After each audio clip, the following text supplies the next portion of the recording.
So I'm Valérie Fortin, working as a spec ed counselor at the FNEC, and this is quite a journey that we're in, and we're here as adults to learn together and to create, I would say, a safe environment for our children. So I will give the floor to Eva, and Lynn will also be part of this discussion today to make sure that she brings First Nation culture into the content and share her expertise with children. Thank you so much. Eva. Great. Thank you. Lynn, I don't know if you just want to say a few words so people who don't know you know which community you're from. Okay, sure. Okay, so I'm Lynn Jacobs. My Gunyageha name is Squanity, which means the words come from the other side. And I'm Gunyakahaga, Mohawk, and I work and live in Kahnawake, situated near Montreal. So I've been invited. I was invited for the first series of workshops and continued to be on the panel to offer whatever, wisdom, I guess, and some of our sacred teachings and ways and just experiences from the work I've done in the past 31 years, working in various jobs in our elementary school in Kahnawake. So, I always, share that it's not, it's always a team approach, and no matter what we do in order to support our children and give them our best practices in order to better, meet their needs. We always want to, have it, our wise and sacred practices, which equals, it's a strength-based approach where we're always looking at, what is it that the children have in their strengths, and how do we bring that into meeting their needs as we're working with them. We also, just want to always, having that wraparound approach, or like, bundling them with all the support that we have to offer. Today's students, come in and they have so many needs, but we also have so many of our own talents and gifts to offer the children in order to meet their needs. And we're very fortunate to have these series of workshops. And I look forward to the teachings that Eva has to offer us today. So. Thank you, Lynn. So I'm Eva D'Agostini. I'm a school psychologist who's worked in the field for many, many years. I've worked all across Canada and have had the opportunity to work in some Indigenous communities in a variety of places and different ways.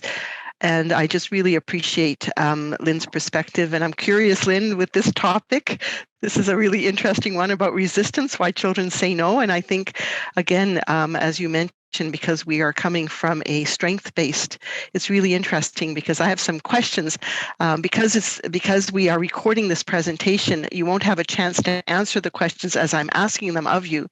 But if you have a thought, please put it into the chat, or if you have a question, please put it into the chat, because we will take some time at the end, about half an hour, if I can get through my material, and I'm sure I will, to really answer your questions. But what I want to present to you is a way of thinking about children that's based in the work of Dr. Gordon Neufeld, who is a developmental psychologist and very intuitive, and has really looked at all of the research on who we are as human beings and tried to make sense of it. And that so I use this material to help make sense of little children, and we're going to think mainly of our 4 to 8-year-olds, but this can apply it for all ages. And the topic that we're looking at today is resistance. And, oops, sorry, I need to do the right thing here. Just have to get this all to work. Nope. All right, so this little girl's from the internet, not one of the children from your community, but it's just a little girl who's not happy with what the adults want her to do. And so the question that I'm kind of asked is, well, have we ever really wondered why? Well, why do they say no? The other thing is, the more you need to hurry, the slower children are. Any of you try to get out in the morning? Why is it so hard to get my kids out in the morning? Or if you're in a store and a salesperson pressures you to buy something, now so you don't feel like buying it. You know what? I'm going to go to another store. I'm going to think about it because that pressure. Or the more your spouse nags, the less likely you're to get it done. Or even today, we notice that some people are refusing to follow society's rules, even if it seems to put them into danger. Why does that happen? Well, Dr. Neufeld, when he was studying up with something that was actually known by psychologists a long, long time ago and then kind of got forgotten. So he rediscovered this instinct called counterwill. And it's a defensive reaction to any kind of perceived control or coercion. Those of you that live in the Montreal area, you're up on the Metropolitan, you're driving as fast as you feel safely, and somebody behind you wants you to go faster. And I just feel like going slower. We don't like being pushed around as human beings. We don't like it when they do it to us physically, when they try and control our behavior, when they try and control our emotions. Again, those of you that know me, that have listened to me over time, you know that I'm quite an emotional, passionate person. I'm Hungarian background, emotional people. And when someone says to me, calm down, that's the last thing I feel like doing. Or telling me how I'm supposed to just react to things. So we call this an instinct. And that's something that we don't really think about that much because we pride ourselves on our brain that is rational and controls all of our instincts and our emotions. And again, any of you that have followed the presentations that I've done in the last little while, we realize that we have a very, very strong emotional brain, instinctive brain that's really there for all the right reasons. And what I'm going to do is basically share for you why we have this instinct that pushes us to say no to other people. So what is an instinct? Well, it's a behavior that's innate, hereditary, specific. You do it without learning and in complete perfection. And this is Konrad Lorenz, who studied all sorts of different kinds of animals and realized there were things. Baby ducks get attached to the mother duck. They don't have to learn it. They just are. It's an instinct. And interestingly enough, they've done lots and lots of research. One particular one was called the Forbidden Toy Study. They gave the children some toys to play with. And for some of the children, they said to them, you're not allowed to play with that toy. Absolutely not allowed to play with that toy. You play with that toy, there's going to be trouble. Guess what? The bigger the warnings, the more the children, when nobody was looking, went and played with that toy. So that instinct is there. We have to honor it. We have to respect it. We have to come alongside it. But let me just share with you why that instinct is there. Now, here's another one. Is there a downside to a child who always listens and obeys adults? Now, those of you that are trying to teach or guide children, you think, I love it when they say yes to me. I do. It's so much easier when they just obey, when they do but is there something that maybe isn't quite so good for human development? I don't know about the rest of you, but I know that sometimes I get exhausted by always trying to please other people. And sometimes we say, there's something that's lost here. And even a bigger question, are there times when children should say no? Should they stand up and say to somebody, you can't tell me what to do? And I'm sure that if we had an opportunity to do a discussion, that you would probably think, yeah, it's true.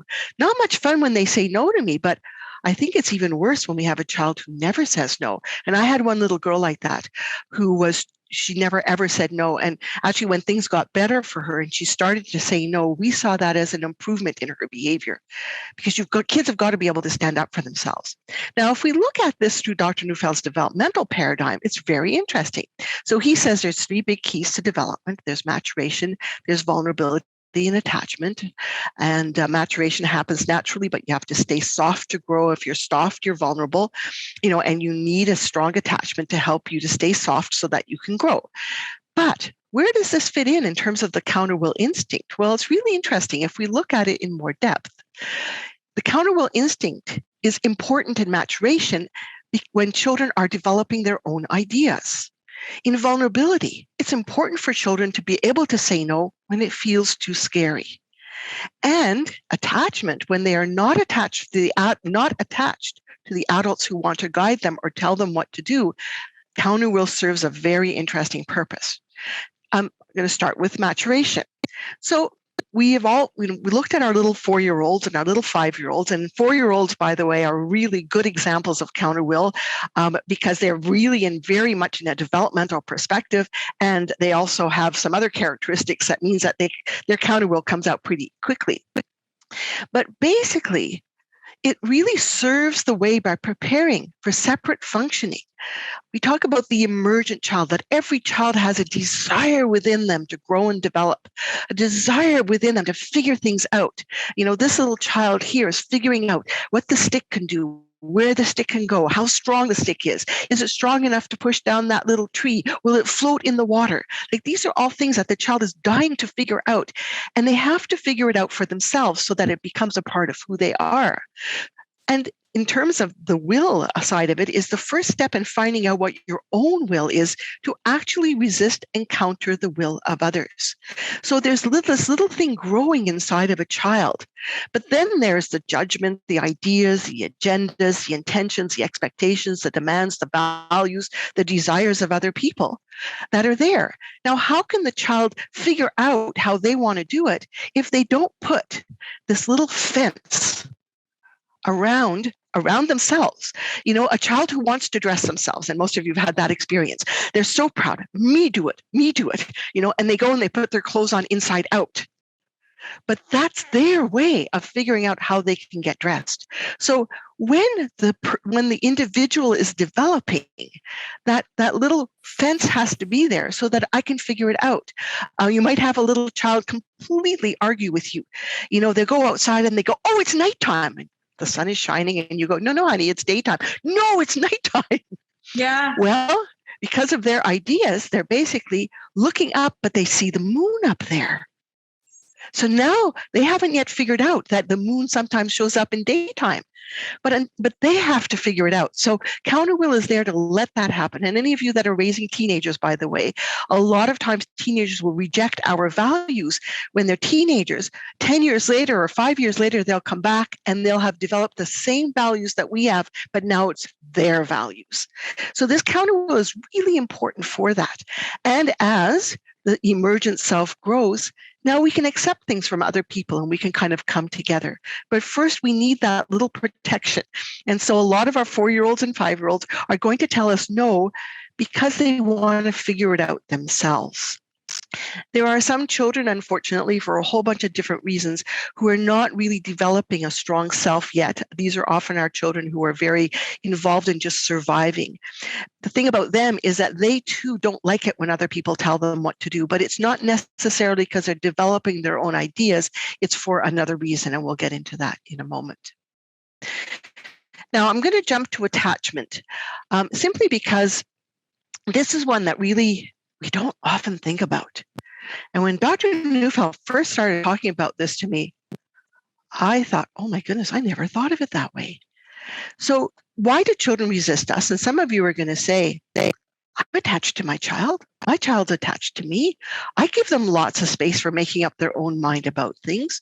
But why sometimes when I tell them to do something, they say no? Now, it could be no because they're developing their own ideas.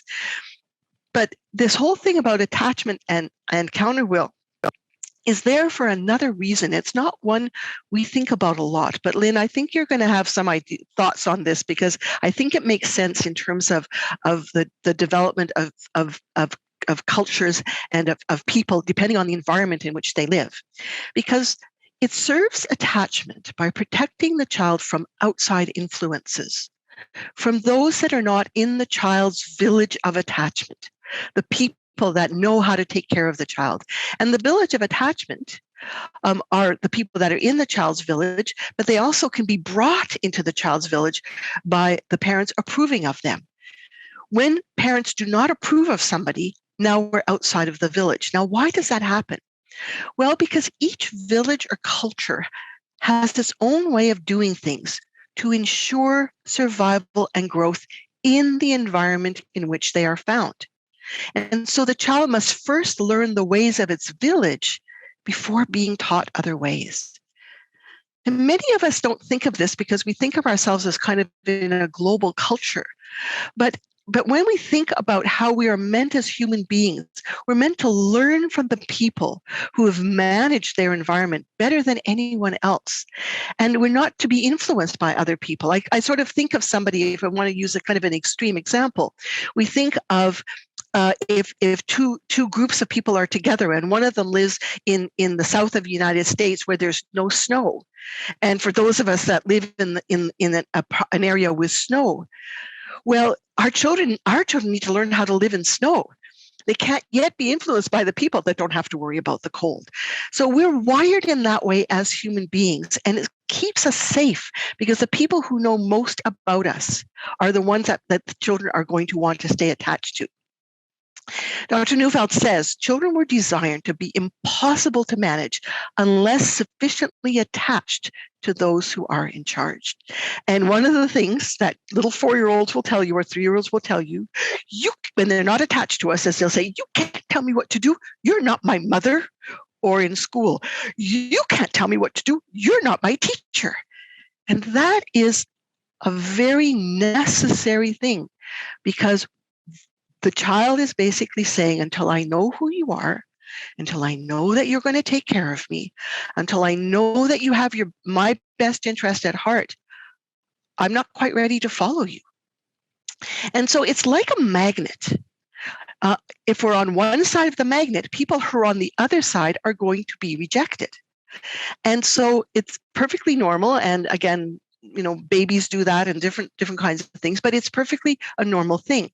But we have something that we can do, is we can bring somebody into our village of attachment. So now they become part of that side of the magnet. And this is, again, when we're going to look at the interventions that we do, this is very much what we're going to focus on. Now, when the attachment is intense, a counterwill is weak or inexistent. Remember when you first fell in love with your spouse, you were willing to do anything for them? I was willing to go to baseball games. My husband was willing to go to the ballet.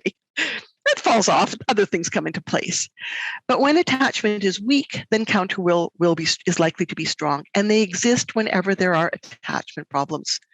That's why students have difficulty with substitute teachers and with teachers or other adults that their parents don't approve of. Because if I love my mommy and daddy and my mommy and daddy isn't happy with that other adult, I'm going to stay attached to my mommy and daddy and push the other one away. Why do they oppose an adult to whom they are attached? Well, especially for preschoolers and immature children, we have to remember they can only attach to one person or one thing at a time, or they can't temper their counterwill instinct because of this immature prefrontal cortex. So there's a part of our brain that allows us to stay at, to have multiple attachments. I can have many friends as an adult because my prefrontal cortex says to me, it's okay. This person can be this kind of friend and that person can be that kind of friend, and they're all friends. But when you don't have a prefrontal cortex, it's either this, and again, those of you that are dealing with 4 and 5-year-olds, one minute this is your best friend and the next minute that's your best friend. And we go, well, why can't you be best friends with both? Not when you don't have a well-functioning prefrontal cortex. And I remember we were dealing with a little child who was very, very immature. And he said to his teacher, "Miss, I love you. I love you. I love you. I will do anything for you." In that moment, he was in attachment. The bell rang and he looked over to see what his friends were doing and he wanted to be with his friends. Now, when she said to him, "Oh, come on, we got to go in. I hate you," because the attachment had switched over. He didn't have the capacity yet to remember. He had just told the teacher that he would do whatever he wanted. And it's that prefrontal cortex that allows us to manage our emotions. So with very young children, it's perfectly normal for them, to be kind of very black and white with us, even if they are in an attachment relationship with us. What we need to do here is, if we want them, if she had wanted him to stop looking at his friends, is she would need to basically collect before she directed, so that she brought the little guy into attachment with her. And so this is one of the things that we need to do. Now, vulnerability, when it feels too scary. Unfortunately, some of our children have not found it a safe thing to depend. It could be that the parents are unpredictable or hurtful or even abusive, unable to care for the child or make the child feel safe. Or it could be that the child is very sensitive and it's very difficult to let others care for him or her. Our children on the autism spectrum, we don't even know how noisy a light can be. We don't realize how weird clothing can feel for them. And so some of these children basically have this counterwill instinct. It's a protective mechanism. It's a defense that basically says to everybody, I'll take care of myself. You don't know how to take care of me. I'll take care of myself. And so we think these children have a strong will or a strong mind, or they're very stubborn. We think that they're saying no is on purpose. We think they're trying to push our buttons or test our limits or challenge our authority or seek power. But in effect, they feel pushed around and it's just a defensive reaction, and they have to resist the will of the other to be able to survive. And I'll give you one example for sure. I'm sure I have many others, but I remember this one particularly, a little boy who came from a very difficult family situation. And I was working with another person, and she very kindly said to this little boy, oh, the older children, the teenagers are outside and they're playing with airplanes. You know what? Do you want to go out for recess early so you can go and play airplanes with these children? Now, I don't know about the rest of you, but I think if I were a 10-year-old little boy or a 9-year-old little boy, I'd love to go outdoors and go out and watch the older kids play with the airplanes. Sounded perfect. He just looked at her and he said, I hate airplanes. That's stupid. I'm not going outside. Now, luckily, she also knew about counterwill. And so we basically just backed off and we went into the other room and we didn't say anything. And we just, because he was a little boy who felt so pushed around that even a gentle, kind suggestion was too much for him. Of course, once he felt a little safer, when she went back, and by the way, remember, I was in the room, I was a stranger. He didn't know me. So when she went back in the room by herself, and she didn't say anything about going out for recess, but she just smiled at him. And he said, do you think they're still out there playing? Ah, yes. But how sad is it that this little boy had to say no to something that he loved so much? So we have to be very sensitive to this counterwill instinct. It can be very strong in some children. It can really put us off. So this is basically it. When these kids are resistant, it's really hard. They're basically saying to us, thank you very much. I'll take care of myself. And there's kind of a drama. It's in 3 acts. 1, when kids get stuck, we start pushing. She could have said to him, oh, but honey, but these kids are da-da-da-da-da, and talking, which would have just pushed him more and more into counterwill. Because the more he felt pushed, even if she did it in a kind way, the more he would feel, I have to stand up for myself. And of course, when they get stuck in their resistance, we get stuck in our persistence. So we have to be very careful, because this counterwill instinct is inadvertent. It's not on purpose. This little boy actually did want to go outside, but he couldn't say yes because of his whole dynamic. So when we handle counterwill, one of the things that we have to remember, we are trying to provide, we're trying to teach, we're trying to guide, we're trying to help, we're trying to make sure that children get the skills that they need to survive in a very complex society. We're also trying to manage the whole class for the other children as well. I mean, our heart is in the right place. Our heart is, and I always say to people, if you are a teacher, if you're an educator, you are some of the most wonderful people in our society, because you have a heart to take care of other people's children. That is a big, big alpha heart, a big providing heart. So when a kid says no, it's really hard on us. And we have this natural reaction because especially as teachers and guiders and leaders, is, if a kid won't listen to me, I can't take care of them. I can't guide them. I can't lead them. And we have a part of our brain that actually gets very, very upset by that. Now, we have our alpha brain. So this is the part of our brain that's an instinct as well, by the way. Alpha is an instinct for taking care of. And when we notice a child who's scared or upset or worried or defenseless, we want to take care of them. But we also, and especially those of you that teachers, notice a child who talks back. Notice a child who lacks respect, because If they won't listen to me, I can't teach them. If they won't listen to me, I can't guide them. And it's an instinct that you have that you kind of have to work with. Because what normally happens, and by the way, in order to be an effective educator, you do need a strong alpha sense. In my teacher education school, if a kid said no to you, I would want to see a reaction. I would want to see you go, which basically says, no, I'm the one in charge. Now, unfortunately, with a child who's in COUNTERWILL, if we say to them, I'm in charge, they come back to us and say, no, you're not. But I want to know that you're wanting to go there. What needs to happen with children who are in COUNTERWILL is we need to realize that if we just try and make them do what we want them to do, which our instincts are telling us, it's not going to go very well. And if any of you have ever been in a power struggle with a kid like that, it kind of doesn't go very well. So we have to kind of go in the back door of children who are in COUNTERWILL. We have to find out how else we can do it to make them remember that we are the ones that will take care of them. So we need to maintain this alpha position. And some of you have already heard this from me. You do need to stay in charge, even if you can't be in control.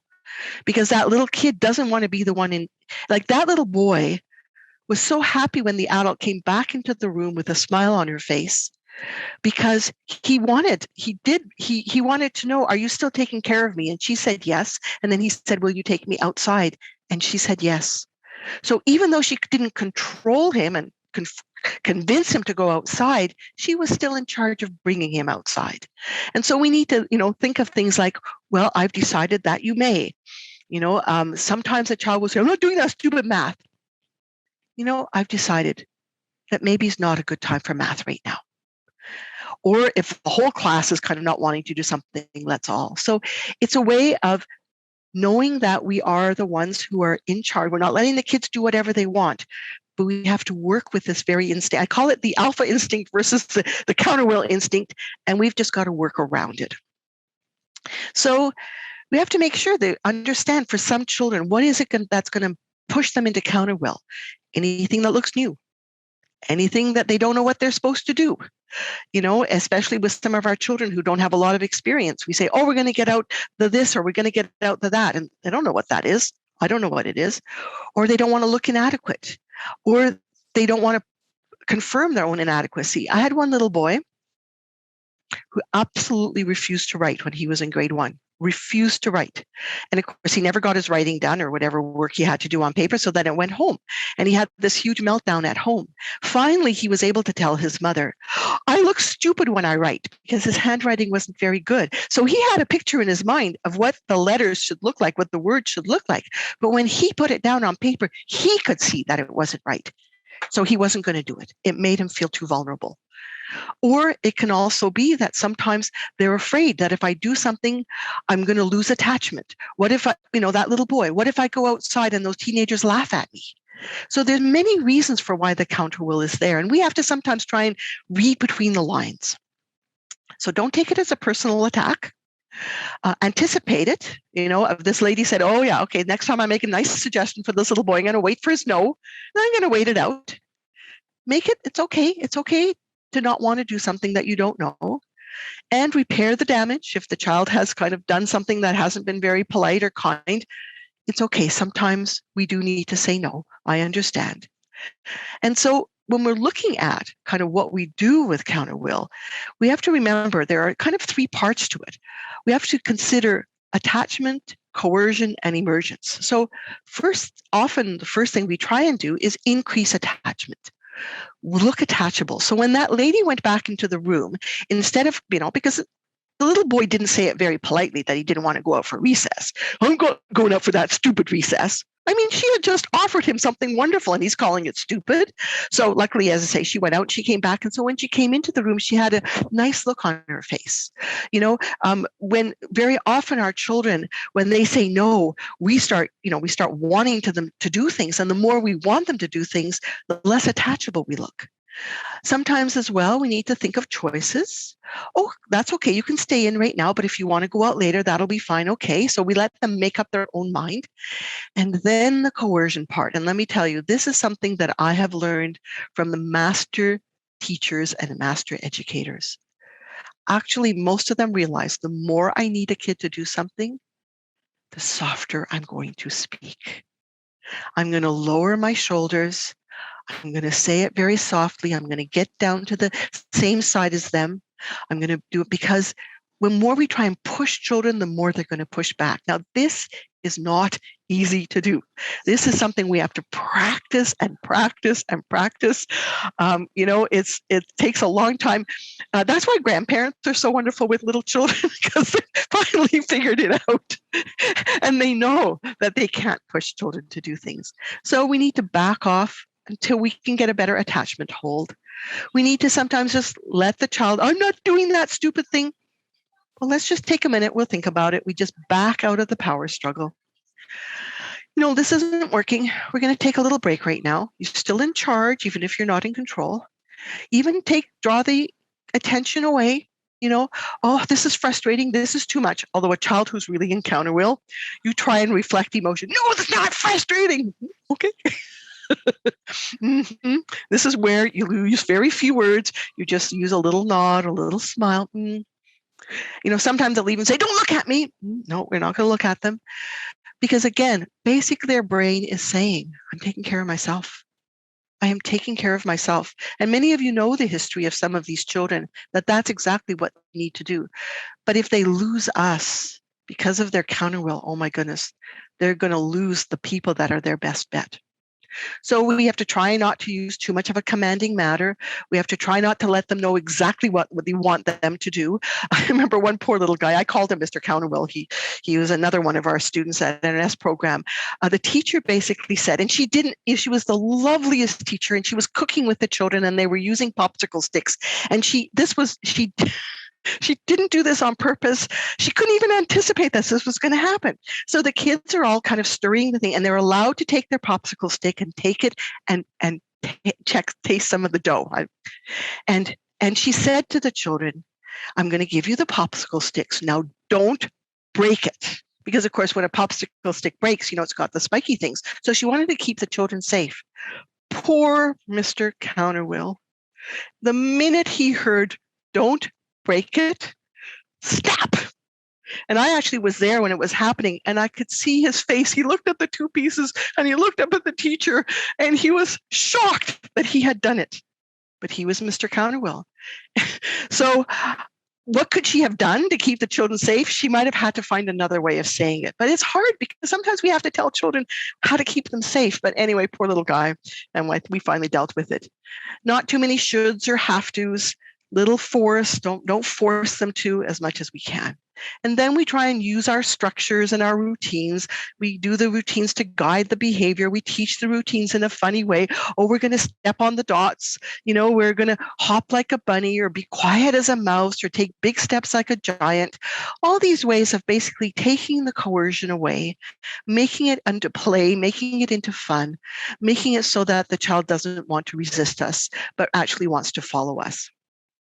We want to engage the attachment instincts, collect before you direct, get the eyes, a smile, and a nod. And again, this is very difficult to do because don't forget, our alpha instincts are a little bit into that, I need to make him do something. So it's hard for us to get out of our alpha instincts and say, okay, first I got to collect that child. And other people are going to look at you funny. When I'm sure that if there was anybody else in the room and they had heard that little boy say, I'm not going out for recess, that's stupid. Why do you want to make me do something stupid?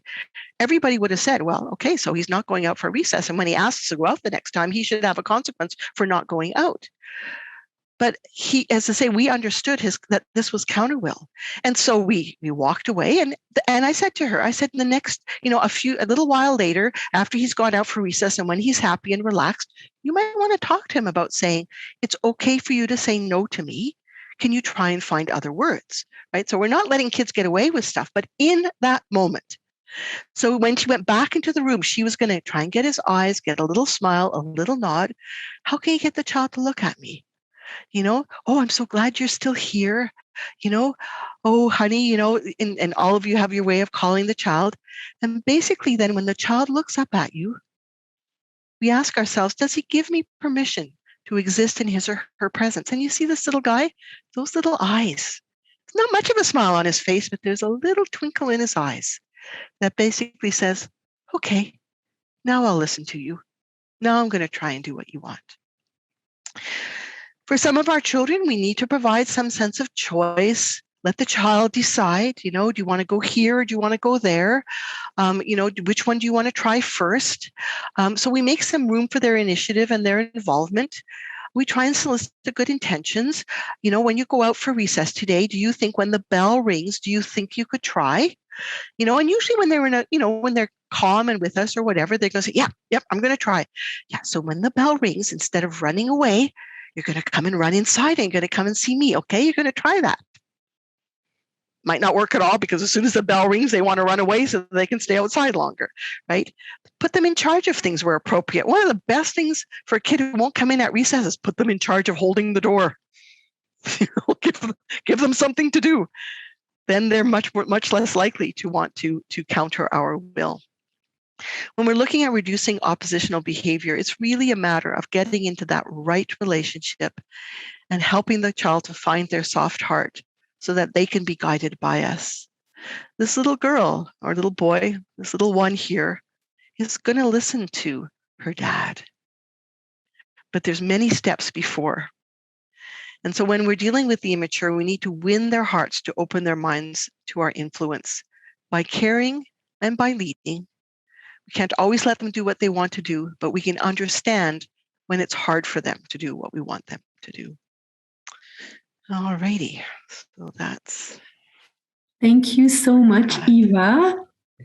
If you want to turn your camera on and come back so we can be all together. Lynn, it would be a pleasure to hear what you have to say with and you're sharing with the presentation and your experience. And also, I think a moment Eva was asking, it would be interesting to hear you about, the things about the village and.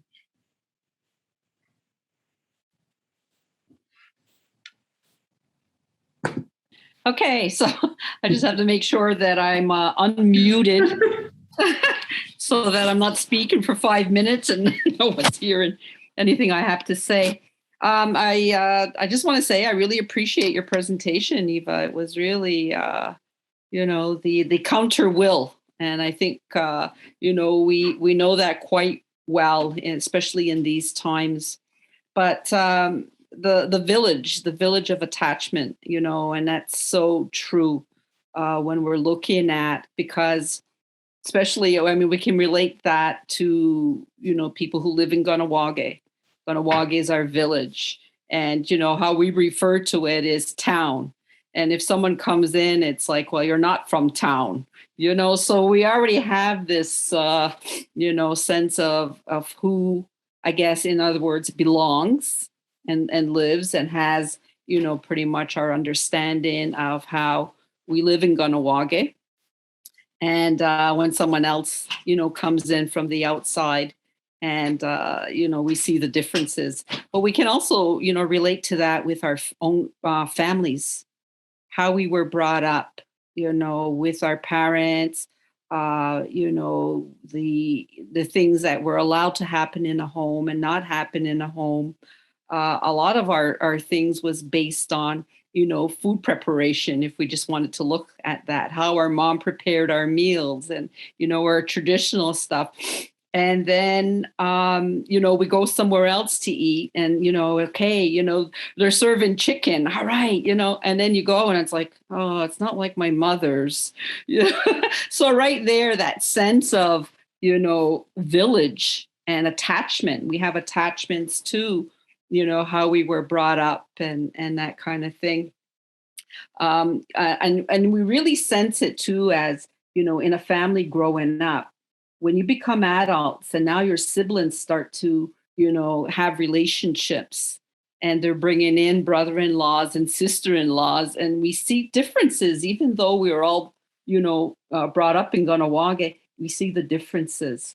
And, especially, well, we're all women here, but, when you're with your sisters, now I have 3 sisters, and then, I have 2 sister-in-laws that came in, and it's kind of like, every now and then you give, the side eye about, what, their ways of doing things. And it's just natural. It's not that we're criticizing them. It's just, it's different. And so now, we're adults, but imagine, children and these attachments, so it's so important, the village. And if we can look at our school as a village and the class as the village, and every year they have to enter a new village, starting at 4 years old. Some are even in, start with daycare. So they're already pulled out of their little village from home, put in a new village, and have to make that adaptation, So that's so interesting, and it's just that because it's so familiar, and we like things that are routine, and we like things that are predictable. And so as soon as we're out of that, then it's that vulnerability that sets in, and it doesn't matter what age you are. So when you were talking about that, and I was just looking at, for us, it's really, a lot of the modeling that goes on. And, children, I mean, we're getting back to those ways there where it's the papoose board, they're on their cradle boards. The body is bundled and still, and they're really, really observing their surroundings, using, their eyes, their sense of smell, the hearing. And so the body's not moving right away.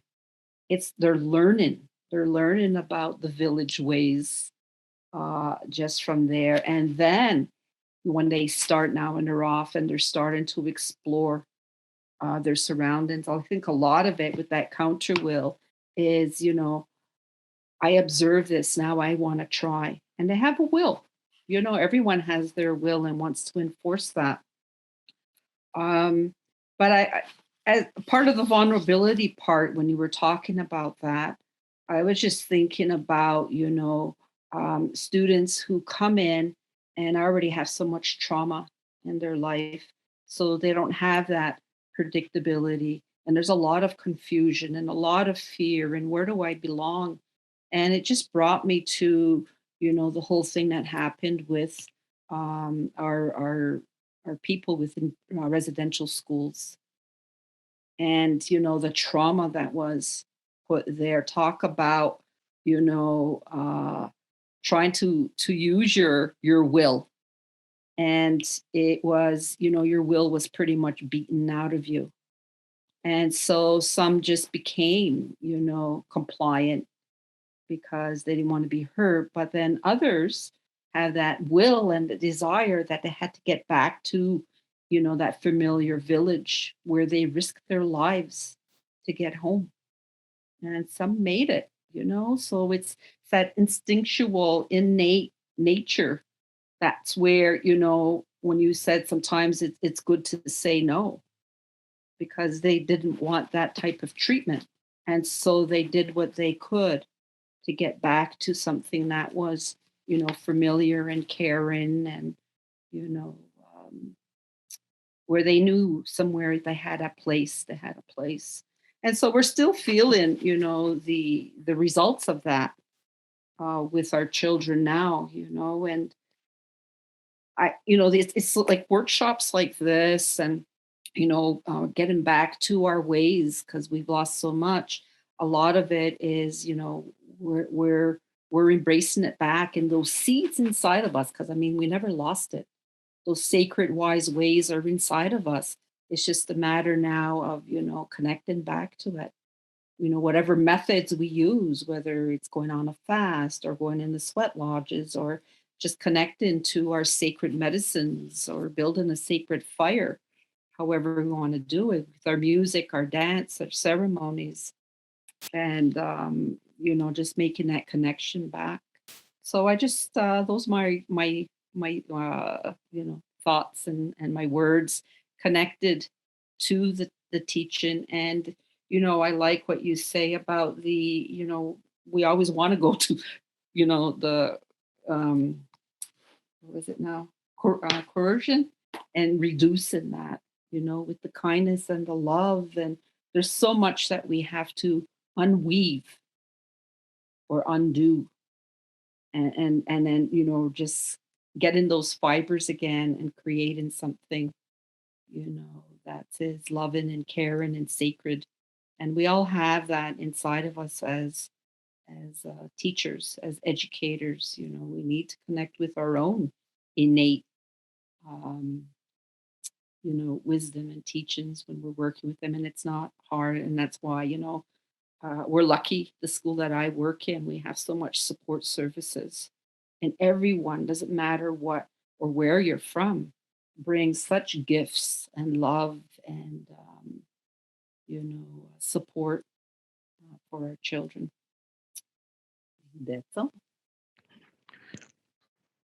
I love the picture behind Valérie because, and I was realizing, Valérie, I should have used those pictures. I'll do them tomorrow.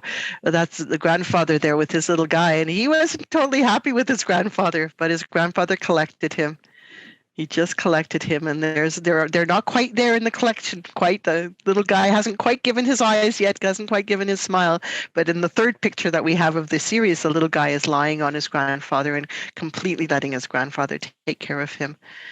Yeah, and that's that. We need to have the bigger picture in mind. Where are we going with this child? Are we, as you say, are we just trying to break his spirit right now? Or we want to bring him someplace where we can guide him into our wise ways? And of course, that was what was missing in residential schools, was there wasn't the guidance of the ways of the family. So yeah, and the instinct to go back home is so strong. Mm-hmm. Yeah. Mm-hmm. Mm-hmm. Thank you so much, Lynn, for those words that resonate from the heart. Thank you.